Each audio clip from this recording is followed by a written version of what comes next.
At this point in our course, we finally get to the component of well-being that you're likely already familiar with, employee health.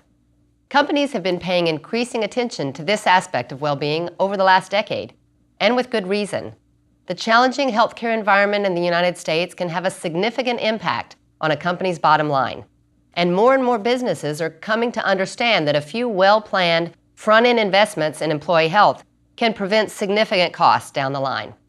So let's take a close look at the ways in which your business can effectively promote employee health. Of course, this is hardly the first time I've mentioned physical well-being in these lectures. We've seen throughout this course how mental health influences physical health.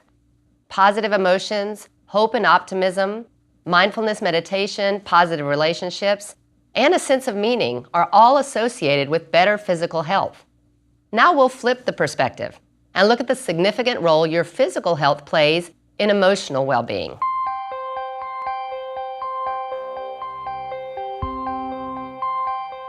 The truth is, you can do everything we've covered so far in this course, but if your employees aren't physically healthy, they will fail to thrive. Let's start by looking at some figures. In 2016, the average cost of providing health care was $8,669 per employee. That means health care on average is 7.6% of a company's annual operating budget. Health care isn't the only cost of poor employee health. Based on data from a Gallup poll in 2011, the estimated annual cost of lost productivity due to unhealthy workers is $153 billion. 80% of the money spent on health care is to treat chronic conditions like obesity, heart disease, and diabetes. Most of these illnesses are caused by our behavior, so taking steps to positively influence employee behavior can help. Harvard researchers combined the results of 36 different studies to show that the medical costs fall by about $3.27 for every dollar spent on wellness programs. They also showed that for every dollar spent on these programs, absenteeism costs fall by $2.73.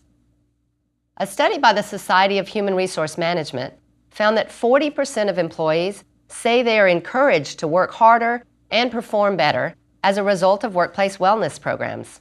They also missed 26% fewer days of work. Johnson & Johnson is a great example of how a company can benefit by helping employees live healthier lives. The company implemented a comprehensive program to address employee health from 2002 through 2008. The return was $2.71 for every dollar spent. They estimate that the program has saved the company $250 million in healthcare costs. Richard Branson is so convinced of the value of employee health that he created yet another company called Virgin Pulse to help organizations get their employees healthy and fit. He says it's an easy sell because it reduces insurance bills and means people aren't sick so often. In his words, any good and sensible company will come up with clever ways to try to incentivize their employees to get fit. Physical health depends on good nutrition, exercise and movement throughout the day, getting enough sleep, and taking breaks for rest and renewal. Now, people do have to take responsibility for their own health, but because we spend so much time at work, a healthy workplace can make a big impact on employee health. Let's take a closer look at each of these health factors and discuss the influence that you as a leader can have over the health of your team.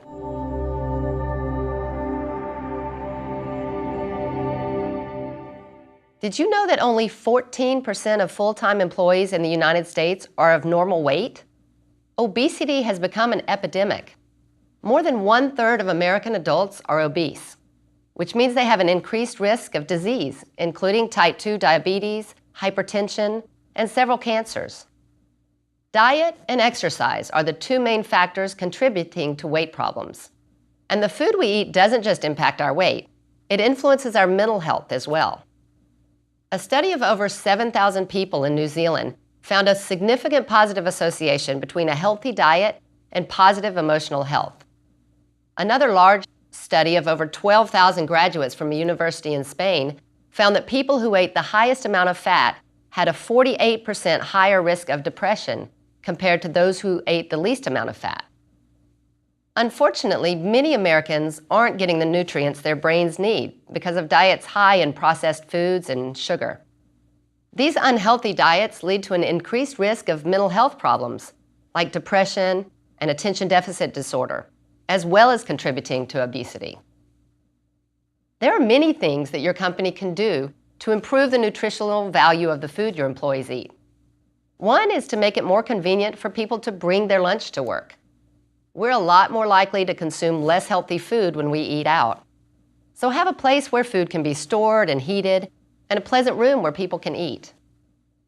Now, another option is to provide healthy food at work. Some companies offer free meals, but even making sure that vending machines have healthy options can make a difference.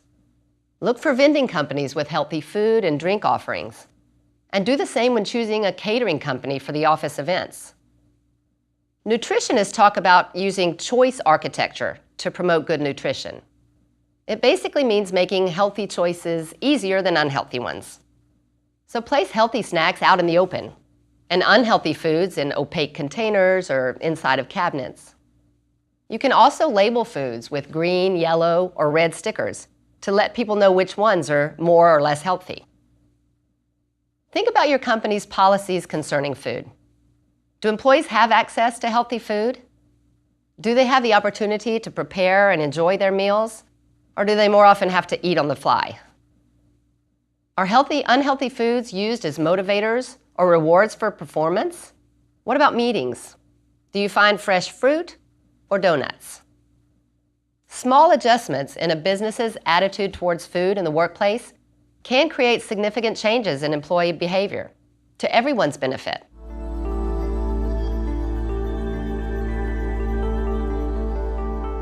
The second factor contributing to weight problems is inactivity. And our level of inactivity can be blamed in large part on our work. 80% of Americans have jobs that are classified as sedentary or require very light activity. 65% of us eat at our desks or don't take a lunch break at all. And on average, we spend more than 100 hours a year sitting in our cars commuting to and from work. Now, this is a serious problem because our bodies were made to move. Our ancestors walked 5 to 10 miles a day foraging for food. But modern-day living has brought our movement to a halt. Most of us spend our days and nights sitting in front of a screen or in our cars. Exercise has profound benefits for our bodies and our minds. Not only does it prevent weight gain, it improves mood, lowers stress, and enhances learning and productivity. Being active instantly improves your mood and can even lift you out of a depression. Exercise releases hormones in your brain like dopamine and serotonin that make you feel good. It also increases concentrations of norepinephrine, a chemical that can moderate your brain's response to stress. James Blumenthal, a clinical psychologist at Duke University, has explored the mood-exercise connection through a series of experiments. In one study, he had sedentary adults with major depression either follow an exercise routine, take an antidepressant pill, or take a placebo. After 4 months of treatment, the patients in the exercise and antidepressant groups had higher rates of remission than did those taking the placebo. Blumenthal concluded that exercise was a comparable treatment to antidepressants for patients with major depressive disorders. Exercise might even prevent us from becoming depressed in the first place. Researchers combined the outcomes of several past studies to determine the impact of aerobic fitness on more than 1 million men and women. They divided them into thirds based on how aerobically fit they were and determined that those with the lowest fitness were about 75% more likely to eventually be diagnosed with depression than the people with the greatest fitness. In another study, researchers at the University of Cambridge developed a smartphone app to send messages to people throughout the day asking them to rate their mood. Periodically, they were also asked to address their satisfaction with life. The app tracked people's physical activity as well, and this allowed the researchers to obtain data from over 10,000 people who downloaded the app.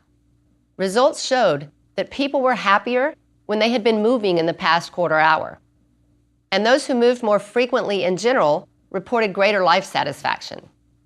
So moving and happiness were linked both in the short term and the long term. Another benefit of being active is that it increases your energy level, which not only makes you feel better, but can help you get more done.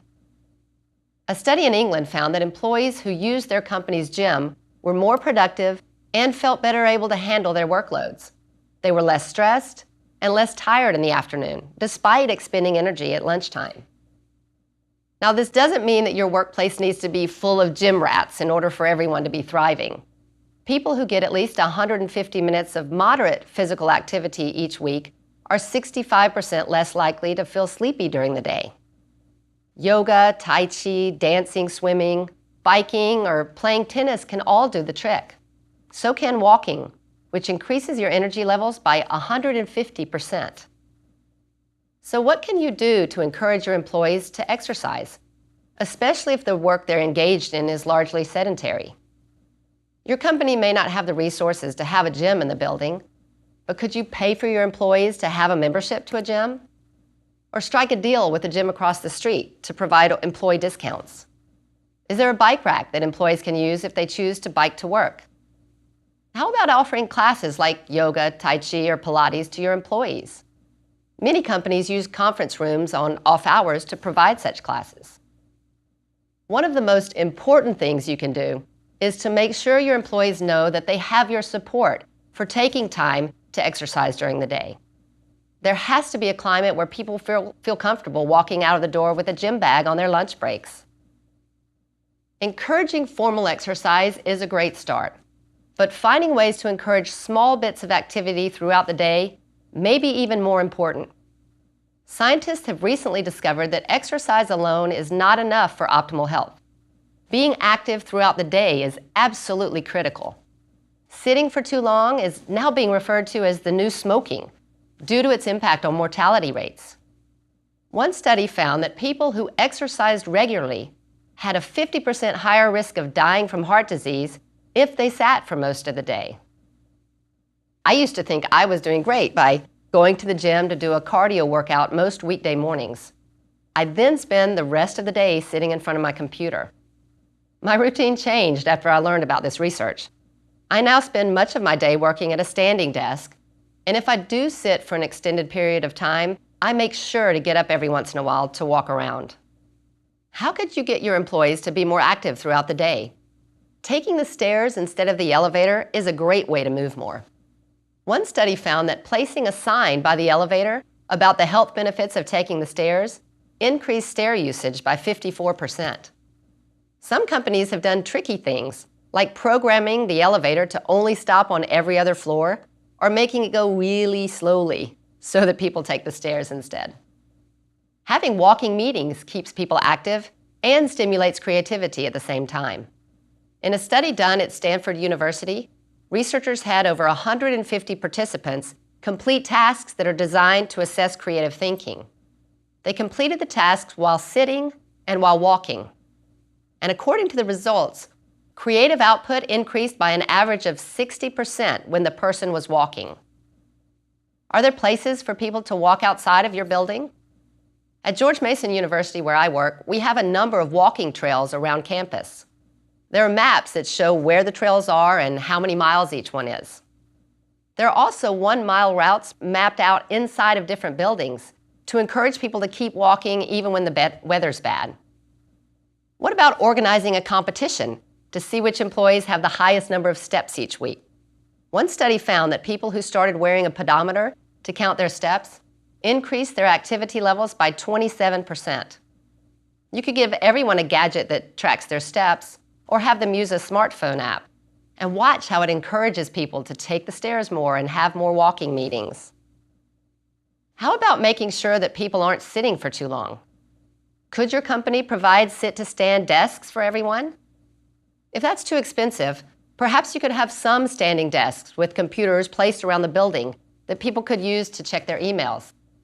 Or have a few treadmill workstations that people could take turns using. Have you tried stand-up meetings? You would be surprised at how much more focused and effective they can be.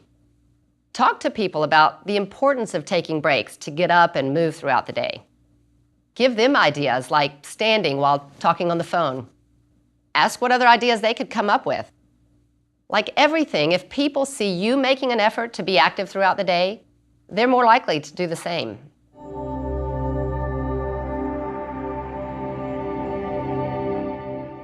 Another extremely important factor for physical and mental well-being is sleep. As with a lack of exercise, a lack of sleep is bad for your mood, your cognitive functioning, and your health. Sleep-deprived people recall more bad memories than pleasant ones.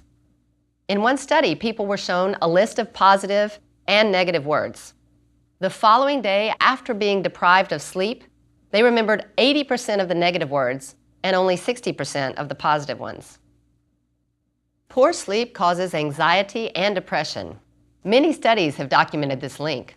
In one particular study of over 700 men and women, researchers found that those with insomnia were 17 times more likely to have anxiety and 10 times more likely to have depression than those who didn't have insomnia.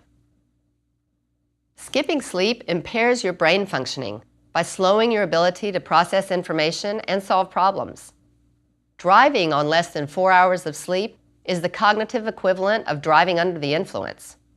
And not sleeping for an entire night has the same impact on your mental alertness as a blood alcohol level of 0.19. That's more than twice the legal limit for intoxication in most places. Sleep deficiency has played a role in human errors linked to many tragic accidents, including the Exxon Valdez oil spill, the Space Shuttle Challenger explosion, and two of the worst nuclear disasters at 3 Mile Island and Chernobyl. Beyond the cognitive and emotional consequences, a lack of sleep negatively impacts physical health in a number of ways. For one, it's bad for your immune system. A study of 153 healthy men and women had them report their sleep patterns for 14 days.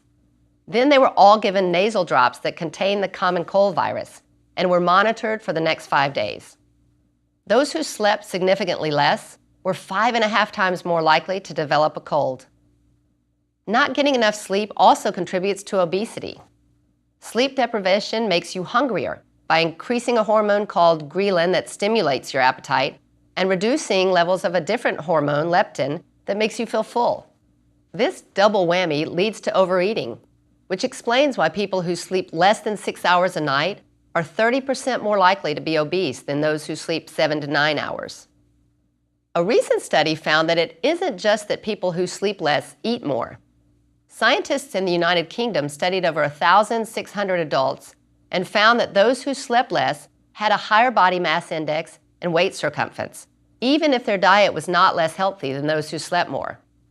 The researchers concluded that a lack of sleep likely slows metabolism, which can lead to weight gain. Given the many ways sleep impacts our health, you may not be surprised to hear that people who get 2 hours less sleep a night than they need nearly double their risk of death. When your body is sleep deprived, it overproduces the stress hormone cortisol. And we've already seen that an excess of cortisol can damage your organs and impair your immune system. Now, I think the most fascinating research on sleep has been the discovery of what happens in your brain when it's asleep. During sleep, your brain creates new memories, organizes old ones, and links more recent memories with earlier ones. Throughout the day, your brain encodes memories, but they aren't stored for the long term until you go to sleep. Your brain also processes complex information while you sleep. You can use this information later when you're awake to make decisions. In one study, people were given a task of pressing right or left buttons to categorize words as an animal or an object, or real versus fake. They did this while lying in a dark room and were told that they could fall asleep. When they were asleep, their brains continued to activate right or left motor responses based on the words they were hearing. Both memory creation and information processing that take place while we're asleep explain why we learn something better after sleeping on it. Sleep after learning something new helps your brain save the new information, so it's less likely to be forgotten. In one study, people were taught a finger tapping pattern. Half of them learned the pattern at 10 a.m. and half learned it at 10 p.m. Everyone was tested on the pattern after learning it and then retested 12 hours later. The morning group, who were retested later the same day, showed minimum improvement. whereas the evening group, who were tested the next day, had a 20% increase in speed with the same accuracy. One of the researchers who conducted this study was Matthew Walker, a scientist at Berkeley. He estimates that our ability to learn new things can drop by up to 40% when we don't sleep. So pulling an all-nighter is never a good idea. I've always told our children that they're much better off getting a good night's sleep before an exam. If you stay up late trying to learn more, a lack of sleep will keep you from remembering it the next day. Getting enough sleep is critical for both well-being and performance. The National Institutes of Health estimate that insufficient sleep creates $16 billion in annual healthcare expenses and $50 billion in lost productivity. Most people need 7 to 9 hours of sleep a night, but 35% of Americans sleep less than 7 hours. Now, you might be thinking, what does this have to do with me? What can I do to influence how much sleep my employees get? Well, actually, there are a number of things leaders can do to increase the chances that their employees get sufficient sleep. One is to encourage people to go outside. Daylight helps regulate our circadian rhythm. Sunlight contains high concentrations of blue light, which blocks the production of the hormone melatonin, making you feel more alert. So take those walking meetings outdoors and make sure they're nice places for people to sit outside to have lunch. Exercise helps us to sleep better, but waiting to do it after getting home from work isn't a good idea because exercising within 3 hours of bedtime can make it harder to fall asleep. That's why leaders should encourage employees to go to the gym or take an exercise class during the workday. They will not only return with more energy for the rest of the day, they'll also benefit from better sleep. Another way you can help your employees get enough sleep is to provide the space and time for taking naps. Yes, you heard me correctly. Sleeping on the job can be a good thing. A 20 to 30-minute nap can boost alertness, mood, and productivity. In one study, people's perceptual performance was assessed 4 times throughout the day, and their performance declined with each test, except for participants who took a 30-minute nap. Those naps eliminated the performance decline. Some companies, like Procter & Gamble and Cisco, have futuristic-looking nap pods. Others, like Zappos and Nike, have quiet rooms furnished with couches, recliners, or beanbag chairs. Ben & Jerry's has had a nap room for over a decade. Again, what really matters is the culture. As a leader, you can let people know that taking a nap is not only acceptable, but it's encouraged. Getting enough sleep is absolutely critical for thriving. Now, the very most effective thing you can do as a leader to help your employees sleep better is to ensure that they can disconnect from work when they go home. The pressure to answer work emails after hours keeps people from getting to bed early enough and prevents them from sleeping well. Our brains mistake the blue light given off by smartphones, laptops, and tablets as sunlight, which makes us feel alert. And thinking about work issues right before bedtime prevents us from relaxing.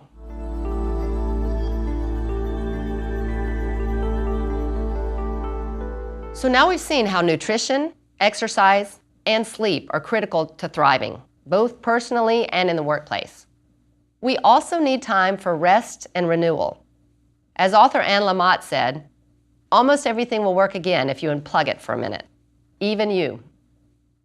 In a previous lecture, we talked about biological response that most mammals exhibit in the face of threat.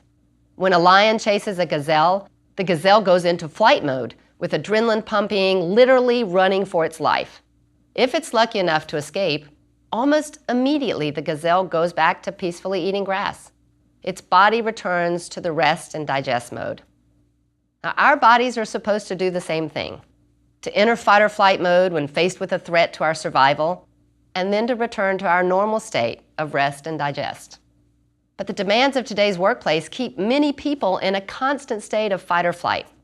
Our brains perceive each email as a potential threat that could bring bad news. And the expectations that we be available 24 hours a day to respond to emails or address client concerns means that our nervous systems never get a chance to calm down. Human beings are not machines.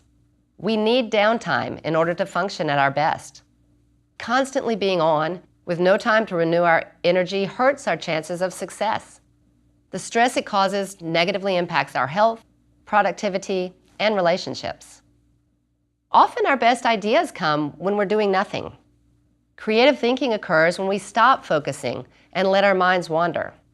Haven't you ever noticed that your best ideas often come when you're in the shower or out for a run? Giving yourself the space to engage in fun activities, relaxing pastimes, or quiet time lets your mind drift off, fueling your imagination. We perform better when we take breaks. In his book, The Way We're Working Isn't Working, Tony Schwartz proposes a 90-minute work cycle for maximizing productivity. He cites a study of violinists in which the top performers typically practiced for 3 sessions, none of them longer than 90 minutes, with breaks between each session. Encouraging employees to build breaks into their workday can help them to manage their energy so that they can perform at their best. Working extreme hours also hurts employee well-being. Harvard Business School professors Leslie Perlow and Jessica Porter surveyed 1,000 professionals and found that 94% of them worked 50 hours or more per week, while half of them worked more than 65 hours a week. Now, the researchers then conducted a study where they asked employees in several Boston Consulting Group offices to work only 4 days a week. And they were also told not to check voicemail or email after hours. The study lasted for 4 years, and results showed that the consultants actually accomplished as much or more work in 4 days than they had in 5. A culture where people feel they have to work extreme hours to be successful isn't good for them or your company's bottom line. Creating an expectation that your employees should work reasonable hours and should disconnect from work when they go home is critical. It gives them a chance to restore their energy so that they can show up as their best selves at work each day. As a leader, it's up to you to establish norms about work hours and email use. If you stay at the office for 10 hours, your employees won't feel like they can go home after 8 hours. If you send emails after hours, your employees will feel obligated to respond.